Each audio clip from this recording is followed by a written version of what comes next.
descubriendo el Evangelio, y ahí nos quedamos, mis hermanos. El Hijo llevó nuestro pecado. Ahora, mis hermanos, es bien importante, y lo escuchaba un predicador esta semana. Tengan mucho cuidado, mis hermanos, con estudiarlo de lejos. ¿A qué me refiero, mis hermanos? A no ver que fue mi pecado, su pecado, mi hermano, de manera personal. Si usted dice que es salvo, si usted proclama que usted es salvo, que Cristo lo ha salvado, bueno, entonces es su pecado, mi hermano, el que Jesús llevó y tuvo que pagar en la cruz del Calvario. Todas las cosas que hizo antes de Cristo, todas las cosas que hizo escondidas, donde creyó que nadie todas esas cosas, mis hermanos, todo ese marrón, todo ese cochinero, el de usted, el mío de manera personal, fue el que tuvo que llevar él, fue el que tuvo que pagar él. Entonces, para que no estudiemos también como que muy apartado, Jesús llevó el pecado así como de manera muy general. No, no, Jesús llevó nuestro, por eso le puse ahí nuestro. No Jesús llevó el pecado, no, Jesús llevó nuestro pecado. Y mis hermanos, veíamos que la cruz de Cristo, mis hermanos, cuando hablamos de la cruz de Cristo, nos trae en la mente pues la cruz, los clavos y todo ello, mis hermanos. Sin embargo, el dolor físico de Jesús, y aunque esos, mis hermanos, son aspectos secundarios, son importantes, pero no el principal, somos salvos, mis hermanos, no meramente porque hombres golpearon al Hijo de Dios. No somos salvos porque lo golpearon, porque le pusieron una cruz, porque le pusieron clavos, ¿sí? Y lo crucificaron. No somos salvos meramente por eso. Somos salvos, mis hermanos, porque Él llevó nuestro pecado y fue aplastado bajo el juicio de Dios. Fue aplastado por sus pecados otra vez, me voy a hacer muchas veces con eso. Fue aplastado por mis pecados, hermanos. Por los que yo cometí 20 años antes de Jesús. Fue aplastado por sus pecados, mis hermanos, que usted cometió hasta la edad que Jesús lo haya cansado. Por eso me gusta mucho ese canto. Dice, vergüenza siento al escuchar mi voz entre las burlas. No se nos olvide eso, mis hermanos. El Hijo se puso en nuestro lugar, que es lo que veíamos por ahí de la palabra vicario, que lo vamos a ver más adelante. ¿Sí? El propósito del Hijo al venir a encarnarse y vivir una vida perfecta fue ser el sustituto de su pueblo. ¿Sí? Sustituto, quédese mucho con esa palabra, mi hermano. Sustituto de su pueblo. Él vino para llevar su culpa y poner en lugar de juicio y sufrir su castigo de muerte. Él vino a tomar nuestro lugar, a tomar nuestro castigo, ¿sí? A pagar nuestra deuda. Y mis hermanos, es uno de los temas más importantes de las Escrituras y uno de los fundamentos de la fe cristiana. ¿Sí? Cuando hablamos de esta institución, pues hay una palabra, una frase en especial, ¿verdad? Que ya habíamos visto. Por esta razón se ha definido como la expiación vicaria de Cristo. La expiación vicaria de Cristo. La palabra expiación, ya veíamos dos grandes significados, ¿verdad? Reconciliación y limpiar el pecado. Es lo que significa esa palabra. Vicario, mis hermanos, por otro lado, ¿qué veíamos que significaba? En lugar de, ¿verdad? Hecho en lugar o en lugar de alguien más. ¿Y qué ejemplo poníamos, mis hermanos? De alguien que se nombra en esa tierra como vicario de Cristo. El Papa, ¿va? Entonces, que alguien se autonombre como vicario de Jesús, pues es un gran problema con las Escrituras, mis hermanos. Veíamos que el único vicario que dejó Jesús fue el Espíritu Santo. ¿Sí? Jesús les dijo, los voy a dejar uno igual que yo. ¿Sí? Entonces, la palabra vicario, mis hermanos, denota el hecho de cambiar de sitio o de ponerse en lugar de otro como un sustituto. ¿Sí? Como un sustituto. Nos referimos a que Cristo sufrió y murió en lugar de los pecadores para hacer posible nuestra reconciliación con Dios. ¿Por qué era necesario el sustituto, mis hermanos? Porque nadie de nosotros pudo. ¿Por qué era necesario el sustituto? Porque tenía que ser, ya veíamos eso, tenía que ser un cordero perfecto, una ofrenda perfecta. Y nadie de nosotros calificábamos. La única manera en que Dios pudiera ser justo y al mismo tiempo misericordiosa para perdonar nuestros pecados, para perdonar al impío. ¿Cómo era? A través del Señor Jesucristo. Es la única manera. Un sustituto era la única medio para poder salvarnos. En un sentido amplio, mis hermanos, esta doctrina afirma que Jesús actuó como un representante de la humanidad, llevando sus pecados y proporcionando salvación a través de su sacrificio. Proporcionando salvación a través de su sacrificio. Vino a tomar otra vez nuestro lugar. Así como Adán, ¿sí? Veíamos, ¿va?, que por el pecado de Adán entró el pecado a toda la humanidad. Todos nos corrompimos, ¿sí? Y veíamos, ¿va?, que Adán estuvo, no había una mejor situación para no pecar. ¿Se acuerdan de eso? Veíamos que Adán no estaba rodeado de pecado como nosotros. Adán no conocía la tentación. Adán hasta ese momento, él sí tenía libre albedrío, podría escoger entre lo bueno y lo malo. No tenía los 20,000 mandamientos de la ley que después vemos, ¿va?, por decir un número. Era el mejor representante que podíamos tener. El mejor. Pero pecó. Pero con Jesús, pues qué mejor representante. Perfecto, sí. Perfecto. Para poder tomar nuestro lugar y hacer eficaz su sacrificio. Sin embargo, mis hermanos, veíamos que necesitamos ser aún más específicos en la manera en cómo funciona la expiación vicaria de Jesús. ¿Por qué, mis hermanos? Porque dentro hay muchos grupos cristianos que creen en la expiación vicaria de Jesús.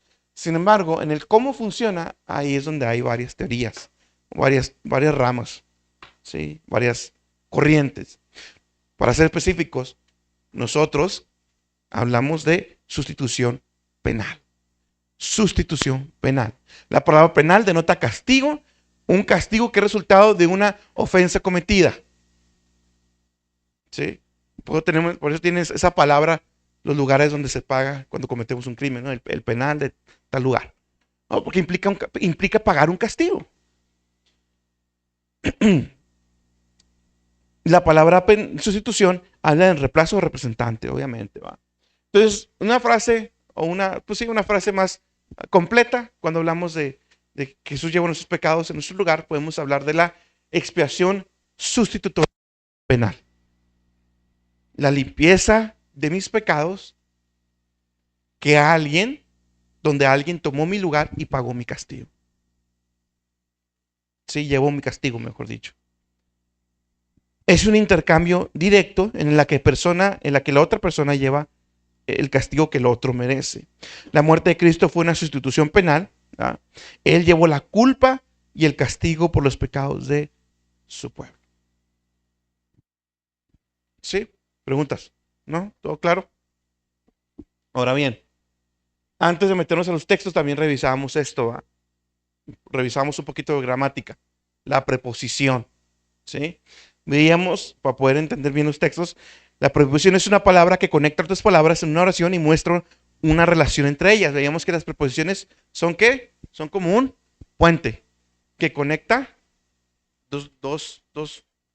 una cosa con la otra, ¿va? Y nos ayuda para entender la relación entre ellas dos, ¿sí? Veíamos ese ejemplo. El libro está sobre la mesa. La preposición ahí es la palabra sobre. ¿Y qué nos está comunicando? ¿Cuál es la relación entre el libro y la mesa? ¿Qué nos está comunicando? La posición del libro, ¿verdad?, y su ubicación. Veíamos que existen muchas preposiciones, ¿verdad? También eso ya lo vimos. Entonces veíamos, mis hermanos, y entramos a una serie de versículos donde hay esas dichas preposiciones que nos ayudan a entender esa sustitución que ocurrió en la cruz de Calvario por nosotros, en nuestro lugar, ¿sí? Cristo murió en lugar de su pueblo. La preposición griega ahí significa, bueno, en lugar de, en vez de. Veamos Mateo 20:28. Como el Hijo del Hombre no vino para ser servido, sino para servir y para dar su vida en rescate en lugar de muchos. ¿Sí? En lugar de muchos. Veíamos que en nuestras Biblias dice por, literalmente, ¿verdad? Por eso es necesario recurrir al griego, ¿verdad? Esa página donde es la primera. Si usted le pone Biblia en griego en Google, Es la primera página que le sale mero arriba. Sí, esa es la que yo uso para ver el griego. Sí, facilito, la primerita que sale ahí. ¿Qué vemos ahí? Ah, bueno, ahí sí está la palabra, la preposición. Se fija, no sé si alcanzan a ver los demás atrás, pero se fija abajito, lo identifica como una preposición, ¿verdad? Entonces, en lugar de. Veíamos que Jesús, que Cristo murió por su pueblo, por causa de su pueblo. ¿Va? Mateo 26, 28 dice, porque esto es mi sangre del nuevo pacto que por muchos es derramada para remisión de los pecados. Juan 4:10 también la veíamos. ¿Va? En esto consiste el amor, no que nosotros seamos amados a Dios, sino que Él nos amó a nosotros y envió a su Hijo en provisión por nuestros pecados. Cristo murió también en nombre de su pueblo. ¿Va? Yo soy el buen pastor y el buen pastor su vida da en nombre de sus ovejas. En nombre de sus ovejas o por las ovejas. 2 Corintios 5:15 dice, y en nombre, lo estoy traduciendo literal, y en nombre de todos murió para que los que viven ya no viven para sí, sino para aquel que murió y resucitó por ellos. 1 Pedro 3:18, porque también Cristo padeció una sola vez por los pecados, el justo en nombre de los injustos. Amén. Cristo murió por el bien de su pueblo. Es otra proposición que encontramos. Por el bien de, o por amor a, o por tal cual. 1 Corintios 8:11 dice, y por el conocimiento tuyo se perderá, el hermano débil por el bien de quien Cristo murió. ¿Sí? 2 Corintios 8:9, porque ya conocéis la gracia de nuestro Señor Jesucristo, que por amor a, ahí se está traducido literal, ¿verdad? Por amor a vosotros se hizo pobre siendo rico, para que vosotros con su pobreza fueseis enriquecidos. Amén. Hasta ahí el fondo lo habíamos dejado la vez pasada. Y después, mis hermanos, habíamos hablado, ahí fue exactamente donde me quedé, que hay un pasaje clave, ¿sí? Hay un pasaje clave que nos habla sobre la sustitución penal, ¿sí? Preguntas, algunos los veo como con, ¿no? Vale, pues.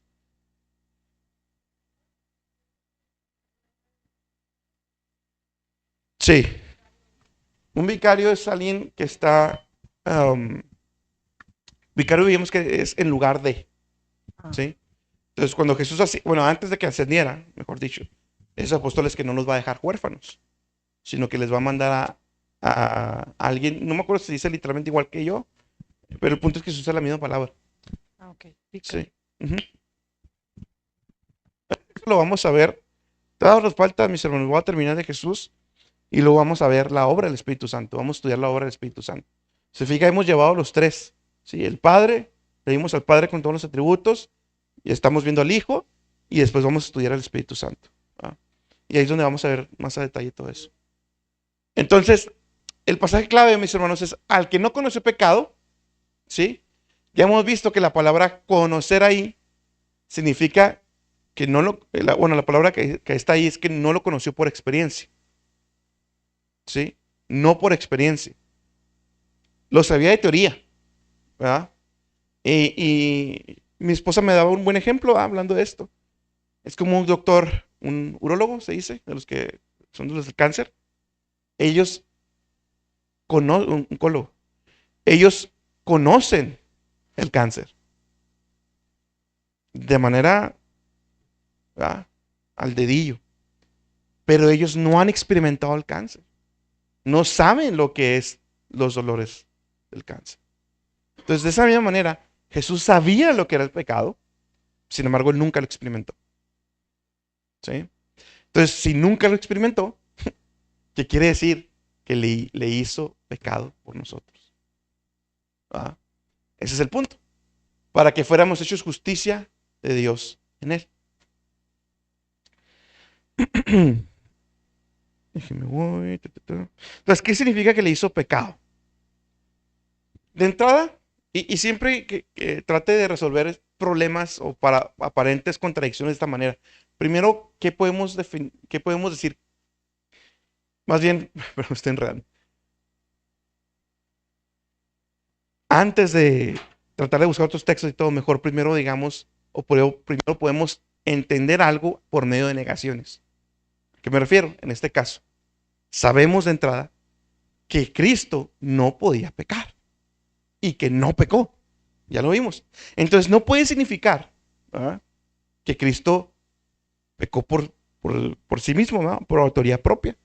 No puede significar que Jesús pecó, ¿sí? Ni puede significar que cuando los pecados fueron imputados a él, su naturaleza se corrompió. Tampoco puede significar eso, porque entonces ya lo volvería un cordero imperfecto. Entonces, ¿qué es lo que significa? Cristo fue hecho pecado, mis hermanos, de la misma manera que el creyente es hecho justicia de Dios por medio de la imputación de nuestra injusticia en Él, ¿sí? Así como cuando nosotros venimos a Cristo y por fe creemos en Él, por medio de la fe, por gracia, por medio de la fe, ¿sí? ¿Y qué pasa? Somos justificados, ¿qué dice Romanos? Somos justificados por la fe. Tenemos paz con Dios. En ese momento, mis hermanos, una justicia se nos es imputada a nosotros, ¿verdad? Una justicia que usted y yo no vivimos. Una justicia que vivió Jesús. Fíjese bien, fíjese de qué tamaño es lo que estoy diciendo. La justicia perfecta de Jesús es puesta a nuestra cuenta. A mi cuenta, mis hermanos. Nosotros vamos a poder entrar, mis hermanos, al cielo con toda plena confianza. Por eso dice en Hebreos, ¿verdad?, con toda confianza acercaos hasta el trono de gracia. Me puedo acercar, pasar el velo, porque su justicia, su perfección, la perfección de Jesús, ahora está puesta a mi cuenta. Ahora soy declarado justo delante de Dios. Pero ¿qué pasa con Jesús? Nuestras injusticias, nuestro pecado, nuestra deuda, le es puesta a cuenta de Jesús.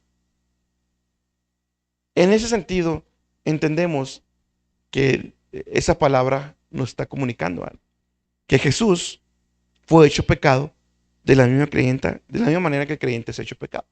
En el momento que una persona cree en Jesús, su pecado es perdonado y la justicia de Cristo es imputada sobre él o depositado a cuenta. Es otra palabrita bien importante, mis hermanos.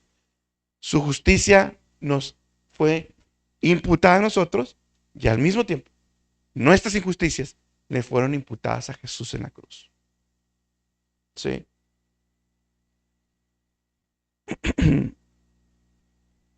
Perdón, todavía no.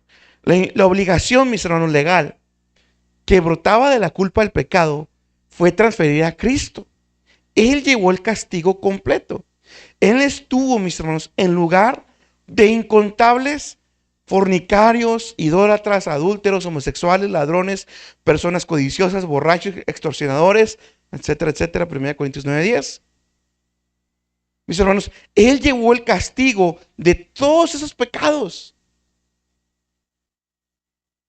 De todos los cristianos, mis hermanos, que hemos existido durante la historia de la humanidad, desde antes, desde Abraham, desde todos ellos, mis hermanos, que fueron justificados por la fe también, desde todos ellos hasta ahorita, mis hermanos, toda la acumulación de transgresiones, de desobediencia, de pecado, de transgresión, fue imputada, fue puesta a cuenta a nuestro Señor Jesucristo.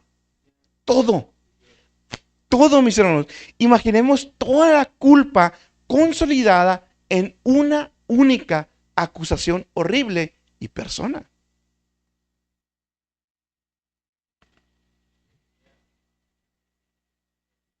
Por eso dice Jesús. Lo mencionaba, hablé de eso en la dirección del domingo pasado. El que más ama es el que más se le perdona. Esto quiere decir que Dios ama más o va a amar más a alguien. Un cristiano que fue drogadicto, borracho y todo, va a amar más a Dios que a alguien que fue muy moral, pero aún así pecador. No. A mayor entendimiento de mi deuda y que era impagable, mi amor hacia Él va a crecer aún más. Por eso es la razón de que hay cristianos muy mediocres en su consagración. Hay cristianos muy entregados, muy fervientes. ¿Cuál es la diferencia? El entendimiento de lo que costó que Cristo pagara por mí en la cruz del Calvario. Esa es la gran diferencia. Cuando hablamos, mis hermanos, de valorar mi salvación, parte de valorar la salvación es seguir escudriñando, seguir excavando en lo que costó que yo ahora sea un discípulo de Él, que yo ahora sea una oveja de su rebaño. Lo que costó que Él muriera por mí, lo que costó que Él llevara en la cruz del Calvario por mí, mis hermanos. No se trata de canciones, mis hermanos, no se trata de sentimentalismos, se trata de entender realmente lo que costó que Jesús, que yo ahora esté sentado aquí, que esté predicando aquí, que ahora seamos embajadores todos nosotros de Cristo, lo que realmente costó que ahora nosotros tengamos entrada al cielo, que ahora usted y yo tengamos una paz que sobreabunda todo entendimiento. Vea, lo testificamos, lo decimos, y sí, qué bonito, mis hermanos, pero realmente entendemos lo que costó, mis hermanos, lo que costó que usted y yo, mis hermanos, vengamos muchas veces a calentar la banca nomás.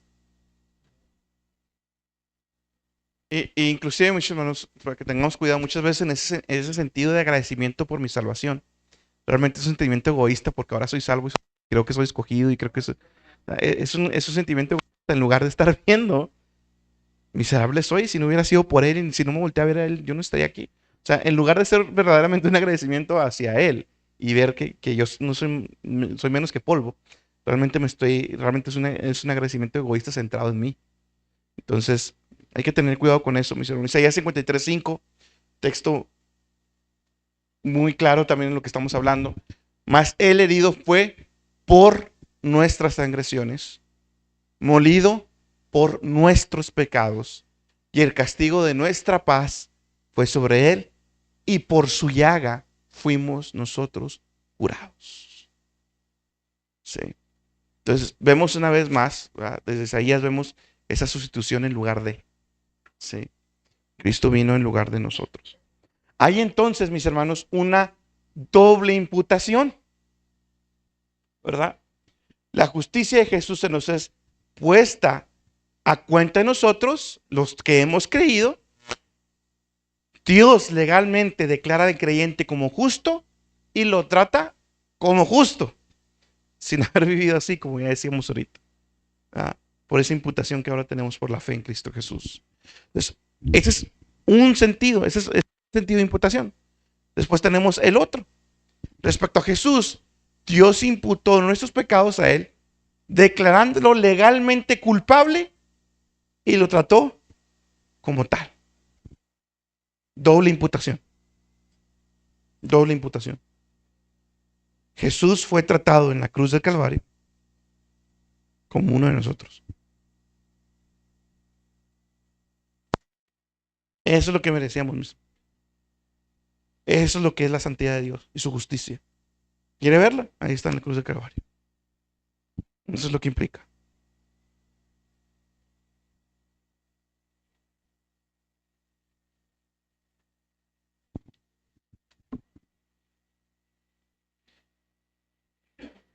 Y mire, hermano, de una vez se lo voy adelantando. ¿Va? Todos estos bloquecitos que hemos ido poniendo a lo largo del estudio van a ser bien importantes para lo que vamos a ver en algunos estudios más, porque vamos a caer ya ahora sí en varios puntos esenciales de nuestra doctrina. Y, y sí le recomiendo, mi hermano, que en estas 3 semanas que vamos a tener una pausa entre comillas, échele una ojeada, vaya viendo. Sí, le recomiendo desde que empezamos esa culpabilidad del hombre, ese pecado, desde ahí vaya viendo, vuelva a repasarlo, porque van a ser bien importantes esas piedritas que hemos ido juntando, esos bloquecitos. Esto ya lo habíamos visto, mis hermanos, y lo vuelvo a repetir. Dios Padre no tenía por qué aceptar un sustituto por nuestros pecados. El hecho de que Él lo hizo es una muestra de su gran misericordia. No tenía por qué aceptarlo. Ahí lo veíamos con el ejemplo de ese niño que robaba, ¿va? Aunque alguien se ofreciera a pagar lo que el niño había robado, ¿sí? La autoridad todavía tiene, bueno, la persona que le roban todavía tiene la disposición de que se cumpla la ley sobre esa persona, porque se incumplió de una manera moral. Lo mismo, mis hermanos, aquí. Hay un cumplimiento moral. Y no, Dios no estaba forzado a aceptar el pago. Dios Padre. Sin embargo, que Él lo aceptara, mis hermanos, nos está mostrando la misericordia para con esta humanidad perdida. Además, mis hermanos, también cuando Cristo, eso creo, no lo traigo aquí. Cuando Cristo, mis hermanos, estuvo colgado en la cruz, ya lo hemos visto, ¿va? Él no se volvió corrupto o injusto, ¿va? No hubo un cambio en su naturaleza, ¿va? No se corrompió. Con eso. Pregunta, mis hermanos, ¿no? Vamos a ver el Antiguo Testamento, no se preocupen, no va a ser mucho, y la expresión vicaria, ¿va? Ya hemos visto, y en el instituto lo vemos, ¿va? Que en el Antiguo Testamento se dejan ir viendo sombras o tipos de lo que la redención iba a implicar en el futuro, cuando viniera Cristo. El sacrificio de animales, mis hermanos, en lugar del pueblo de Dios, era solo una sombra o tipo que apuntaba y encontró su cumplimiento definitivo en Cristo. ¿Sí? Vamos a ver varios textos, mis hermanos. Voy a bajar que apunte un poquito más. Vamos a ver varios textos, mis hermanos, en Levítico, donde nos van a mostrar precisamente, mis hermanos, ese medio que Dios estableció de manera temporal, que nos son de ejemplo y nos muestran, nos apuntan hacia esa expresión vicaria de nuestro Señor Jesús. Fíjese bien. Levítico, mejor dicho. Capítulo 16, versículos 5 al 10. Levítico capítulo 16, versículos 5 al 10. Dice, fíjese bien, y de la congregación de los hijos de Israel tomarán 2 machos cabríos para expiación. Fíjese bien, desde ese entonces venimos usando la palabra expiación, limpieza de pecados. ¿Sí? No era suficiente. Ojo con eso. Ahorita vamos a ver Hebreos. Pero 2 machos cabríos para la expiación. ¿Sí? Vamos a centrarnos en esos 2 machos cabríos. Y hará llegar, versículo 6, y hará llegar a Aarón el becerro de la expiación, que es suyo, y hará la reconciliación por sí y por su casa. Después tomará los 2 machos cabríos de cabrío y los presentará delante de Jehová a la puerta del tabernáculo del testimonio. Y echará suertes a Aarón sobre los 2 machos de cabrío, la una suerte por Jehová y la otra suerte por Azazel. Y hará llegar a Aarón el macho cabrío sobre el cual cayere la suerte de Jehová y ofrecerálo en expiación. ¿Sí? Entonces, uno de ellos se va a ofrecer por expiación. Mas el macho cabrío en el cual cayera la suerte de Azazel lo presentará vivo delante de Jehová para hacer la reconciliación sobre él, para enviarlo a Azazel al desierto. Entonces, uno lo van a matar, lo van a degollar, y otro van a poner sus manos y lo van a mandar al desierto. ¿Sí? Levítico 16, 21, 22. Y pondrá Aarón ambas manos suyas sobre la cabeza del macho cabrío vivo, y confesará sobre él todas las iniquidades de los hijos de Israel, y todas sus rebeliones y todos sus pecados, poniéndolos así sobre la cabeza del macho cabrío, y lo enviará al desierto por mano de un hombre destinado para esto. Y aquel macho cabrío levantará sobre sí todas las iniquidades de ellos a tierra inhabitada, y dejará ir el macho cabrío por el desierto. ¿Qué vemos aquí? El primer macho cabrío era degollado como una ofrenda delante del Señor por el pecado del pueblo, y su sangre era rociada sobre y delante del propiciatorio, detrás del velo, en el lugar santísimo. Entonces vemos el derramamiento de sangre, mis hermanos. Esta, mis hermanos, es una maravillosa ilustración de la muerte de Cristo como propiciación. ¿Sí? calmar la ira. Él derramó su sangre entregando su vida para satisfacer la justicia de Dios, aplacar su ira y traer paz. Entonces vemos a uno de los machos cabríos como esa sombra, ese tipo que apunta a la necesidad de derramamiento de sangre. ¿Sí? A la necesidad de derramamiento de sangre. Después tenemos al segundo macho cabrío, ¿verdad?, al cual el sumo sacerdote, de manera muy similar a lo que estamos viendo en la imagen, ponía sus manos y confesaba los pecados del pueblo. Y entonces era enviado al desierto. Esto tipifica a Cristo, quien llevó él mismo nuestros pecados en su cuerpo sobre el madero, sufrió y murió solo fuera del campamento. Es una asombrosa ilustración de la muerte de Cristo como expiación. Él llevó nuestro pecado. El primero era una ofrenda a Jehová, el primer macho cabrío era una ofrenda a Jehová. Y el segundo era puesto sobre él todos los pecados de todo Israel y lo expulsaban a que muriera solo en el desierto. Mis hermanos, esas dos cosas se cumplen en nuestro Señor Jesucristo. Él fue al mismo tiempo la ofrenda a Jehová, derramando su sangre y muriendo en la cruz del Calvario. Y ojo con eso, mis hermanos, no nomás era que derramara sangre, no, tenía que morir. Tenía que morir. Entonces, él murió en la cruz del Calvario como ofrenda a Jehová, no a Satanás, no, a Jehová. Y al mismo tiempo él también llevó nuestros pecados sobre sus hombros, ¿verdad?, y fue dejado a morir solo a las afueras de Jerusalén. Ya estaba escrito, mis hermanos, lo que iba a pasar. Ya estaba apuntado, mis hermanos, lo que iba a pasar. Ahora textos como Salmo 103:12 toman suma relevancia, ¿va? Cuanto está lejos del oriente y del occidente, hizo alejar de nuestras rebeliones. Mis hermanos, en ese sentido, Dios hizo alejar de nosotros nuestras rebeliones. Tan lejos, mis hermanos, que ya no hay imputación, ya no tenemos que pagar absolutamente nada por esos pecados. ¿Se da cuenta, mis hermanos? Este macho cabrío que era mandado al desierto, lejos, y que ya a morir allá, sin que ya nadie supiera que, bueno, así Dios hizo alejar nuestras rebeliones de nosotros.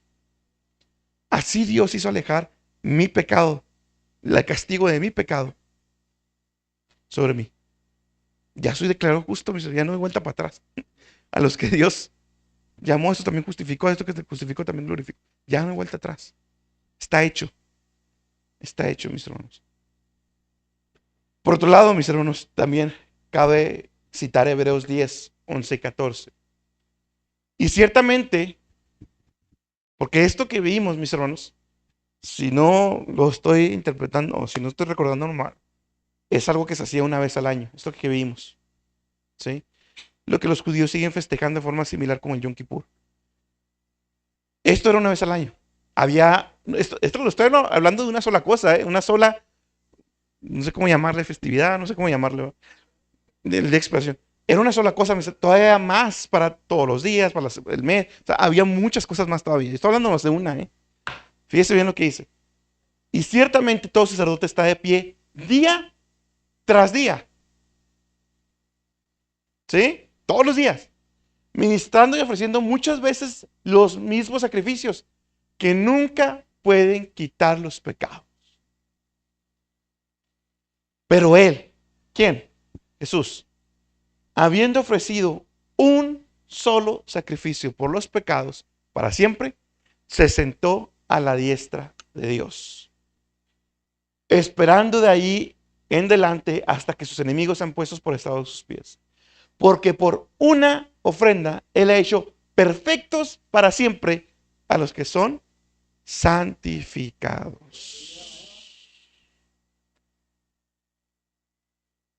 Quiero que vean, mis hermanos, quiero que vean el momento que yo soy verdaderamente declarado justo, ya no hay vuelta atrás. Soy hecho perfecto para siempre. Para siempre. Y después les digo, Por eso les estoy dando pequeñas migajas de lo que vamos a ver. Esos textos son bien importantes. Ese texto es bien importante. Para siempre soy declarado perfecto. Ya. Ya no hay vuelta atrás. Entonces, mis hermanos, otra vez, ¿verdad? Vemos, no minimicemos cosas o costumbres de otras religiones que son una blasfemia para Dios. El clero católico en la Eucaristía, cada vez que ellos toman la Eucaristía, ellos creen que literalmente están sacrificando a Dios otra vez, a Jesús. ¿Sí? Están haciendo otra vez el sacrificio. ¿Sí? Aquí dice una. No hay necesidad de volverlo a hacer. Una. Y al mismo tiempo, mis hermanos, quiero que desde ahorita vayamos viendo, mis hermanos, el hecho de que alguien crea que la salvación se puede perder, me estás diciendo que el sacrificio no fue suficientemente eficiente. Esa es la realidad que vamos a tocar más profundo más adelante. Pues esa es la realidad. Y decía un predicador, sean arminianos o calvinistas, ambos creen que el sacrificio que algo es limitado, hablando del sacrificio. O limitas la eficacia o limitas la extensión. Pero está limitado algo. Sí, y todo eso lo vamos a hablar más profundo después. Nosotros entendemos, no podemos negar la eficacia. ¿Cómo voy a negar la eficacia? Cuando aquí está, no puedo negar la eficacia. Entonces, ¿qué me queda? No puedo limitar, perdón, la eficacia. Entonces vemos en las escrituras que efectivamente está limitada la extensión, que vamos a ver después. Por último, la serpiente de bronce. Fíjese bien. Juan capítulo 3, versículos 14 a 15, Jesús dice, y como Moisés levantó la serpiente en el desierto, así es necesario que el Hijo del Hombre sea levantado, para que todo aquel que en él creyere no se pierda, sino que tenga vida eterna. Mis hermanos, las palabras que estamos viendo aquí, mis hermanos, de Jesús, deben ser atendidas en el contexto de Números 21, 5 al 9, donde vemos eso.